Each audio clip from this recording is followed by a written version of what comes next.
데살로니가전서 2장 13절에서 20절 말씀.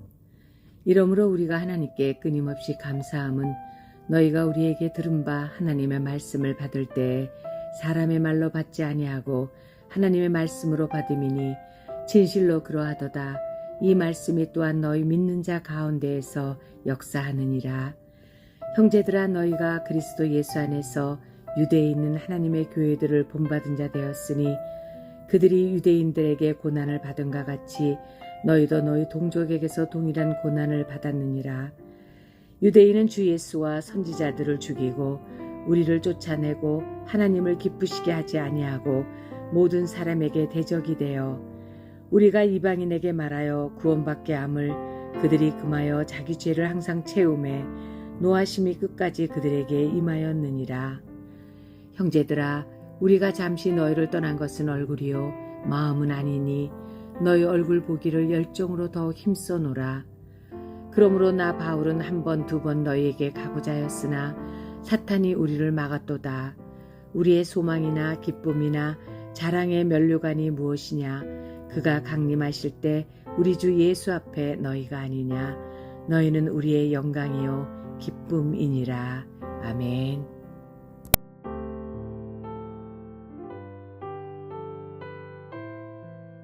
함께 기도하겠습니다. 하나님, 교회 안에 성도로 살아가며 온전한 성도 되어가길 원합니다. 하나님, 온전하지 않음에도 불구하고 스스로 온전하다 착각하지 않게 하여 주시옵고, 하나님 거룩함과 순결함으로 교회와 성도를 섬겨가는 성도 되게 하여 주옵소서. 모든 말씀 예수님 이름으로 기도하였습니다. 아멘. 할렐루야. 우리를 성도라 불러주시며 성도됨으로 살아갈 수 있도록 은혜를 허락하여 주신 우리 하나님의 이름을 높이 찬양합니다. 오늘 우리가 함께 나눌 말씀의 제목은 교회 안에 두 부류의 사람들, 교회 안에 두 부류의 사람들이라는 말씀의 제목입니다. 우리가 앞서 나누었지만 데살로니가 전서는 바울이 데살로니가 교회 성도들에게 교회가 무엇인지, 또한 그 안에 있는 우리 성도들은 어떻게 하며 어떤 존재인지에 대해서 데살로니가 교회 성도들에게 설명하고 증거하기 위함이라고 나누었습니다. 오늘 말씀에서 바울은 자신이 지금까지 세운 교회와 성도 안에 있는 두 부류의 성도에 대해서 설명하면서 그 성도들을 어떻게 구별하고 반응해야 되는가에 대한 말씀을 증거하고 있습니다.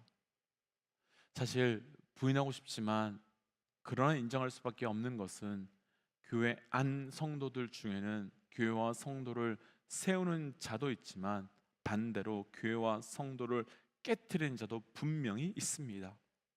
이 부분에서 정말 어려운 것은 그 누구도 교회와 성도를 깨트리고 싶어 하지 않지만 의도와 상관없이 깨트릴 수도 있다는 것입니다. 그러나 오늘 말씀을 함께 묵상하면서 교회 안에 이 두 부류의 성도들을 어떻게 구별할 것인가, 그것에 초점을 두지 말고 나는 어떤 부류의 성도인가를 살펴보며 우리가 교회와 성도를 깨트리고 무너뜨리는 성도, 그것이 아니라 오히려 세우고 일으키는 자의 삶으로 살아가시기를 주의 이름으로 축복하며 도전합니다. 교회 안에 두 부류의 사람들, 첫 번째는요, 바울이 우리 혹은 너희라고 부르는 형제들로 교회와 성도를 세우는 사람들에 대한 말씀으로 오늘 본문의 13절 말씀입니다. 13절 말씀 함께 좀 읽어보죠. 13절입니다. 이러므로 우리가 하나님께 끊임없이 감사함을 너희가 우리에게 들은 바 하나님의 말씀을 받을 때에 사람의 말로 받지 아니하고 하나님의 말씀으로 받음이니 진실로 그러하도다. 이 말씀이 또한 너희 가운데 믿는 자 가운데서 역사하느니라. 아멘. 바울은요, 너희 혹은 우리 혹은 형제로 부르는 사람들을 향하여 너희로 인하여 감사할 것이 있다라고 말하면서 그 감사의 이유를 설명합니다. 그 감사의 이유에 대해서 그들이 말씀을 대하는 태도에 대해서 말하는데, 너희는 우리가 전한 그 말씀, 그러니까 사람의 입을 통해서 전해지는 그 말씀이지만 그 말씀을 사람의 말씀이 아닌 하나님의 말씀으로 받은 사람들이기 때문이다라고 말합니다. 이것이 어떤 의미가 있기에 바울은 우리의 말을 하나님의 말씀으로 받았다고 하는 그 근거로 형제라고 부르며 또 우리라고 부른 것이겠습니까? 여기서 하나님의 말씀으로 받았다라고 하는 것은 아주 간단합니다. 단순합니다. 내게 들려온 말씀에 대해서 어떤 판단, 어떤 분석, 어떤 정죄도 하지 않고 그것을 나를 향한 하나님의 진리로, 그것을 나를 향한 말씀으로 받고 그것이 내 마음에, 내 귀에 어떻게 들리든 간에 그것을 참으로, 그것을 최종 권위로 받았다라고 하는 의미가 되는 것입니다. 우리는 말씀을 보고 말씀을 들을 때 각자가 자신이 가지고 있는 배경 지식을 가지고 말씀을 보고 말씀을 듣게 됩니다. 그러다 보니까 때로는 왜 저런 식으로 말하지? 왜 저런 이야기를 하지? 라고 하는 생각이 들 때가 있습니다. 하지만 데살로니가 교회 안에 우리라고 불리는 성도들은 바울을 통해서, 그리고 바울의 선교팀을 통해서 증거된 말씀이지만 그것을 어떤 판단, 어떤 분석, 어떤 정죄도 하지 않고 그것을 나를 향한 하나님의 최종 권위의 말씀으로 받고 그래서 그 말씀으로 반응하고 있었던 것입니다. 그럼 이렇게 전해지는 말씀을 하나님의 말씀으로 받았는데 그것이 어떻게 교회를 세우고 성도를 세우는 역할과 통로가 될 수 있겠습니까? 우리가 조금 전에 읽었던 13절 끝부분의 말씀을 다시 한번 보시겠습니까? 말씀을 보시면 이 말씀이 너희 믿는 자 가운데 역사하게 될 것이다 라고 증거하고 있습니다. 그러니까요, 이들이 그 말씀 앞에 어떤 판단, 어떤 분석, 어떤 정죄도 하지 않고 증거되는 말씀을 하나님의 말씀으로 받았고 그렇게 하나님의 말씀으로 받자 그 말씀이 그 교회와 성도 안에서 역사했고 일하기 시작했다는 것으로 그들이 증거된 말씀을 하나님의 말씀으로 믿었고 그 하나님의 말씀으로 믿고 반응하자 그 말씀대로 교회와 성도들을 일으키며 세우는 역사가 일어나게 된 것이지요. 분명히 이 시대는요, 말씀이 넘치는 시대가 되었습니다. 그러나 저는 정직하게 이것을 단순히 축복이라고만 할 수 없다고 생각합니다. 제가 어렸을 때는요, 아니 우리 어르신들이 신앙생활 하실 때는요, 말씀을 들을 수 있는 곳이 오직 교회밖에 없었고 그래서 가끔이지만 1년에 한두 번 부흥회 같은 것을 할 때에는 평소와 다른 말씀을 들을 수 있어서 정말로 직장을 일찍 끝마치고 집회로 갔었습니다. 그래서 그런 곳에 말씀의 집회가 있을 때는 어른들뿐만 아니라 아이들까지도 함께 데리고 가서 그 말씀이 어렵든지 쉽든지 상관없이 다 말씀을 듣고 반응하게 했었습니다. 그런데 이 시대는요, 말씀이 많아졌고요, 아니 많아진 정도가 아니라 흘러 넘치는 시대가 되었고 그 결과 말씀을 취사 선택하는 것을 뛰어넘어서 이 말씀과 저 말씀을 비교하며 판단하면서 비교하는, 그래서 말씀 앞에 내가 순종하는 시대가 아니라 말씀을 반응하는 시대가 아니라 말씀 앞에 판단자가 되는 시대가 되었습니다. 당연히 말씀 앞에 우리의 수준이 높아진 것은 너무나 좋습니다. 하지만 문제는 우리의 귀는 높아졌는지 모르지만 우리의 반응은 갈수록 낮아지고 있다는 것은 부인할 수 없는 사실입니다.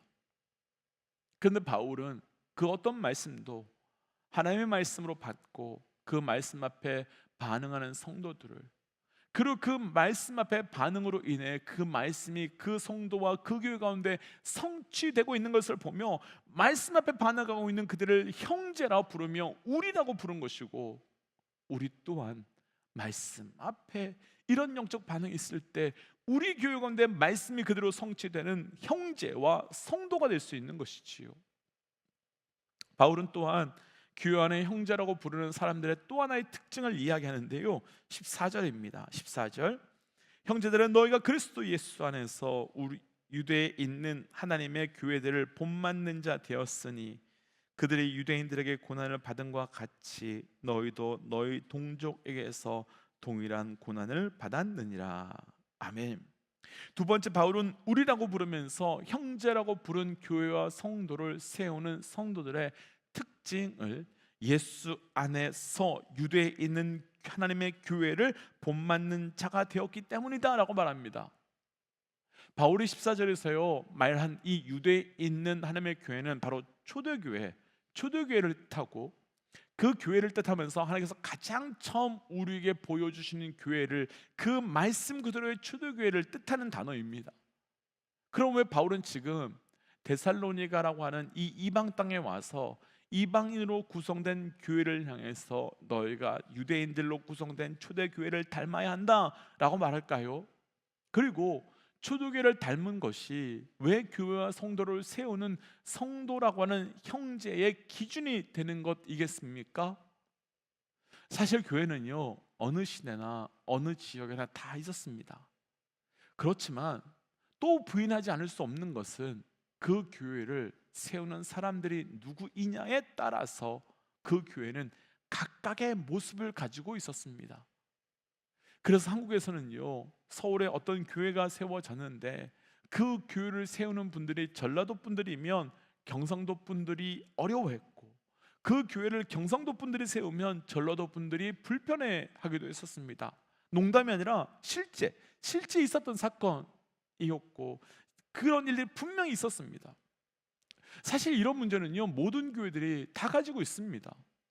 그런 문제가 생기고 또 그런 문제로 인해서 교회가 어려워지고 성도들이 무너지기도 하고 깨어지기도 하고 있습니다. 교회와 성도를 세워가는 기준이 바로 내가 되었기 때문에 그런 일이 생기는 거죠. 우리의 상황과 경험이 그 기준이 내가 되었기 때문인 것이죠. 그러니 그 기준이 다 다르니까 부서지고 깨어질 수밖에 없는 겁니다. 그런데 바울은 교회와 성도를 세우는 성도들의 그 기준은 각자의 경험과 각자의 철학과 각자의 생각이 아니라 하나님께서 우리에게 주신 그 초대교회, 말씀 그대로의 초대교회의 기준을 두어야 되기 때문이다 라고 말하면서 지금 데살로니가 교회 성도들을 향해서 너희가 그런 성도들이다, 그래서 내가 너희를 자랑스럽게 여긴다 라고 말하고 있는 거지요. 이 아침 저를 비롯하여 우리 모든 믿음의 동역자들에게 동일하게 도전하고 싶습니다. 모든 말씀을 하나님의 말씀으로 받으십시오. 그리고 교회와 성도의 기준을 오직 말씀 그대로의 초대 교회에만 두십시오. 그를 통해 교회와 성도를 깨뜨리고 무너뜨리는 자가 아니라 세우고 일으키는 성도로, 정말 온전한 성도로 살아가시기를 주의 이름으로 축복하며 도전합니다. 교회 안에 두 부류의 사람들, 이제 두 번째는요 교회와 성도를 깨뜨리는 자들로 바울은 이들을 유대인이라고 부르는데요, 본문 중에 15절 함께 읽어보겠습니다. 15절입니다. 유대인은 주 예수와 선지자들을 죽이고 우리를 쫓아내고 하나님을 기쁘시게 하지 아니하고 모든 사람에게 대적이 되어. 아멘. 바울은 유대인들은 모든 성도들과 교회에 대적이 되는 사람이다 라고 증거하고 있습니다. 그런데 여기서 우리가 조심해야 될 것이 있습니다. 이 말씀을 보면서 바울은 무조건 유대인들을 다 싫어하는구나 그런 생각하시면 안 됩니다. 바울은요 할 수만 있다면 유대인들을 위하여서 내 목이라도 내놓고 싶다라고 말한 사람이었고, 또한 그 자신이 유대인이었기 때문에 유대인들을 향한 애틋한 사랑이 있었습니다. 바울이 여기서 말한 유대인들이 교회와 성도들의 대적이 되었다라고 말하는 것은 혈통적으로 유대인들을 말한 것이 아니라 15절 앞부분에서 보시면 분명히 말하고 있듯이 예수와 선지자들을 죽인 자들이라고 말하고 있는 그 유대인들입니다. 여기서 안타까운 부분이 한 가지 있습니다. 바울은 가는 곳마다 대적자들을 만났습니다. 그런데 그 대적자들은 신앙이 없거나 말씀을 모르는 자들이 아니었습니다. 그들은 다 하나님을 알고 믿고 섬기는 자들로, 그들은 모두 다 교회 안에 있는 자들이었습니다. 그럼 교회 안에 있는 사람들이 아니, 하나님을 아는 자들이 왜 예수와 함께 그 성도들을 믿는 자들을 왜 죽이게 되었고 왜 무너뜨리게 되었겠습니까? 왜 그렇게 한 것을 합당하게 여기며 자기들의 자랑으로 여겼겠습니까? 그들의 믿음의 한가운데는, 그들의 신앙의 한가운데는 내가 있었기 때문이며 내 것이 있었기 때문이지요. 그래서 내 생각과 다르고 내 것과 다른 예수님까지도 십자가에 못 박아 죽이고 같은 성도들도 로마 군사의 창과 칼에 내어줘 버린 것입니다. 그리고 그렇게 한 것은 내 것이 옳다라고 하는 생각 그 한 가지 때문이었고, 결국 나의 옳음을 증명하고자 교회와 성도, 심지어 예수님까지도 십자가에 못 박아 죽여버리게 된 것입니다. 그렇다면 우리는 어떠신지요? 그리고 우리 교회와 이 시대는 어떠신지요? 믿음의 육체 여러분, 기억하십시오. 교회와 성도가 만들어진 이유, 가장 결정적으로 교회와 성도를 깨고 무너뜨리는 사람들은 교회 밖의 사람들이 아니라 교회 안의 사람들이었고, 그 이유는 한 가지, 내 것이 옳다, 내 것이 옳다라고 하는 생각 때문이었습니다. 믿음은 옳은 것을 믿는 것이지만 거짓은 내가 생각하는 것을 옳다고 믿는 것입니다. 다시요, 믿음은 옳은 것을 믿는 것이지만 거짓은 내가 생각하는 것을 옳다라고 믿는 것입니다. 도전하기는 우리가 교회와 성도를 깨고 허무는 신앙인이 아니라 세우고 일으켜 나아가는 삶이 되어 가시기를 주의 이름으로 축복하며 도전합니다.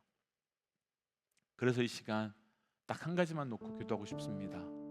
하나님, 내가 교회와 성도를 무너뜨리고 깨트리는 자가 아니라 교회와 성도를 세우고 일으키는 자 되게 하여 주옵소서라고 함께 기도하겠습니다. 함께 기도할까요? 하나님 주신 말씀 붙들고 기도하며 나아갑니다. 아버지, 온전히 교회를 세워 나아가며 온전히 성도를 일으켜가는 자 되어가기를 원합니다. 하나님, 나의 삶 속에서 무너뜨리고 깨트림이 있었다면 하나님 이 시간 것을 멈추고 돌이키게 하여 주시고 온전히 주를 더 깊이 있게 바라보며 온전히 주께 나아갈 수 있도록 나를 인도하여 주옵소서. 하나님, 주신 말씀 앞에 온전히 기도하며 나아갑니다. 하나님, 내가 성도와 교회를 깨트리고 무너뜨리는 자가 아니라 성도와 교회를 세우며 일으켜 나가는 자 되게 하여 주옵소서. 하나님, 그래서 주께서 주시는 이 교회와 성도, 그 뜰을 통하여 하나님께서 주시는 은혜가 얼마나 큰 것인지를 깨달아 알아가는 자 되게 하여 주옵소서. 하나님, 교회와 성도를 무너뜨려 감에도 불구하고 깨닫지 못하고 있는 나의 삶이 있다면 이 아침 기도할 때 깨닫게 하여 주시고 돌이켜 나아감으로 온전히 세우는 자 되게 하여 주옵소서. 모든 말씀 예수님 이름으로 기도하였습니다. 아멘. 사랑하는 믿음의 육체 여러분, 교회와 성도를 깨트리는 자가 아니라 세우는 자 되어 가시기를 주의 이름으로 축복합니다. 함께 선포하고 삶의 자리로 기도의 자리로 나아가지요. 함께 선포하겠습니다. 하나님은 살아계십니다. 아멘. 승리하십시오. 함께 기도하겠습니다.